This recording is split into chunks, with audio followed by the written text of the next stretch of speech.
बिस्मिल्लाहिर्रहमानिर्रहीम। छोटा सा एक्सपीरियंस आप लोगों से शेयर करना चाह रहा हूँ, जो बहुत जरूरी है, जो आपको शायद किसी न्यूज चैनल पे ना मिले, जो शायद आपको कोई मिनिस्टर वजीर ना बताए, मैं आपको बता दूं।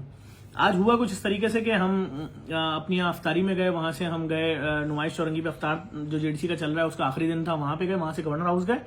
गवर्नर हाउस से फिर हमें जाना था अफ्तार के फौरन बाद जाना था, जो एहतिकाफ कर रहे थे लोग, वहां जाना था गवर्नर हाउस की मस्जिद में, उनको गिफ्ट्स वगैरह दी गवर्नर साहब ने। वहां से जाना था औरंगी टाउन, जो बच्ची जिसने वहां चिप्स का ठेला वो केबिन लगाया, जिसको कुछ मुश्किलात थी, उसके लिए वहां जाके अनाउंस किया कि भाई तुम कोई दुकान ले लो, उसका 15 से 20 हजार रुपए जो रेंट होगा 1 साल का पे कर देंगे, और उस बच्ची को यकीन भी दिला दिया बिल्कुल सुकून से करो। गवर्नर साहब ने कहा हाँ बिल्कुल आराम से। अब आप समझिए, औरंगी टाउन की मार्केट मैं सिर्फ ऑब्जर्व कर रहा था, मुझे लोगों के हाथ में थैले नजर नहीं आए कि खरीदारी कोई करके जा रहा हूं।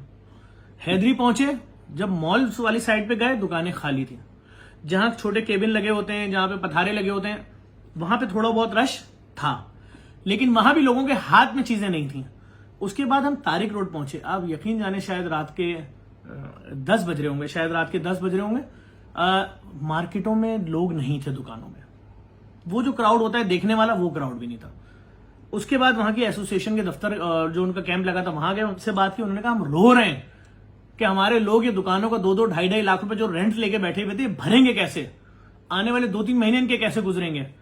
आप यकीन जाने, मैं कराची में पैदा हुआ हूं, मैं कराची में मैंने अपनी पूरी जिंदगी गुजारी है। चांद रात को पूरा कराची बाहर होता था, कुछ नहीं हो, शॉपिंग कर भी चुके तब भी बाहर होते थे। ऐसा कोई मनाजिर देखने को नहीं मिले। मार्केटों में जो फूड स्ट्रीट्स बनी होती थी आर्टिफिशियल, भरी होती थी, ऐसे कोई मनाजिर। उसके बाद वहां से गए तारिक रोड से सीधा सदर एट्रियम मॉल की दुकानें खाली पड़ी हुई थी। उसके बाद जैनब मार्केट गए, जैनब मार्केट की दुकानें खाली पड़ी थी। वहां के दुकानदारों ने इल्तिजा की गवर्नर साहब से, गवर्नर साहब हम लोग क्या करें, हम कैसे इस मुसीबत से निकलेंगे कि ईद पर भी हमारे पास कोई धंधा नहीं था। हमें अतीक मीर साहब भी मिले रास्ते में, सदर में मिले। अतीक मीर साहब से जब बात हुई तो मैंने उनसे बोला, मैंने आपकी स्पीच देखी थी सुबह वाली, कल वाली, जिसमें आपने बताया था कि सिर्फ 40% धंधा हुआ है मार्केट में, वो भी छोटे बच्चों के कपड़ों का, बाकी कुछ नहीं हुआ। तो उन्होंने बोला आज आपके सामने सूरत हाल है, आज भी मार्केटें वैसी खाली हैं। मैं ये मैसेज सिर्फ इसलिए दे रहा हूं कि वो तमाम लोग जो बैरून मुमालिक मुकीम पाकिस्तानी हैं, खुदा के वास्ते अपने रिश्तेदारों को जो आपके पाकिस्तान में, उनको जरूर सपोर्ट करो, ईद पे सपोर्ट करो, सारा साल सपोर्ट करो। आप अगर अपनी किसी भी एक रिश्तेदार की फैमिली को महीने का $100 बांध देते हो, उसका 30,000 रुपए हो जाएगा, उसका गुजारा हो जाएगा, उसका राशन आ जाएगा इन पैसों का। इस बात को जहन में रखिएगा। कराची तो जागता है, सारा साल जागता है। कराची में दुकानें सारा रात खुली होती हैं। मतलब अगर आपको कोई ये बात बोल दे कि मैं कराची में रहता हूँ 11 बजे सो जाता हूं, तो आप चकरा जाएंगे, बोलेंगे क्या बोल रहे हो? चांद रात मार्केटों में वीरानगी है। मैंने गवर्नर साहब को बोला, सर क्या नजर आ रहा है? उन्होंने खुद बोला कि जफर मुझे हर आदमी के चेहरे पे मायूसी नजर आ रही है, खुशी कहां है? तो अगर आपके पास कोई जवाब है, खुशी कहां है, मुझे बता दिएगा, ताकि मैं आगे सबको बता दूं।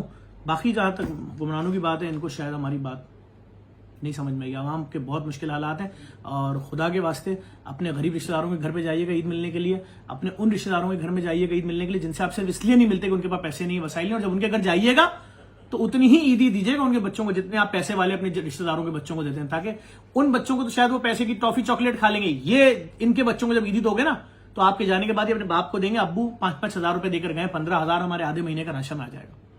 तो प्लीज इस वीडियो को शेयर भी कीजिएगा, फॉरवर्ड भी कीजिएगा। ईद के 3 दिन कोशिश करें रिश्तेदारों के घरों पर जाएं, और जो बैरून मुमालिक मुकीम पाकिस्तानी हो, आपको अल्लाह रसूल का वास्ता है भाई, अपने रिश्तेदारों को याद करें। जो भी आपके रिश्तेदार पाकिस्तान में, आपकी बस्तियां, आपकी बरादरियां, आपके मोहल्ले, उनको याद करें, उनकी मदद करें। बहुत मुश्किल हालात है। मैंने जो आज अपनी आंखों से देखा, दिल दहला देने के लिए काफी था। मैं सर नीचे करके, मेरी कोशिश थी मैं गवर्नर साहब के साथ घूमूं, मैं लोगों की आंखों में आंखें डाल के नहीं देख पा रहा था, नहीं थी लोगों के चेहरे पे खुशी ही नहीं थी। ईद की चांद रात खुशी नहीं है, और जिसको नहीं यकीन आ रहा मेरी बात पे ना करे, मैं तो सच बता रहा हूं।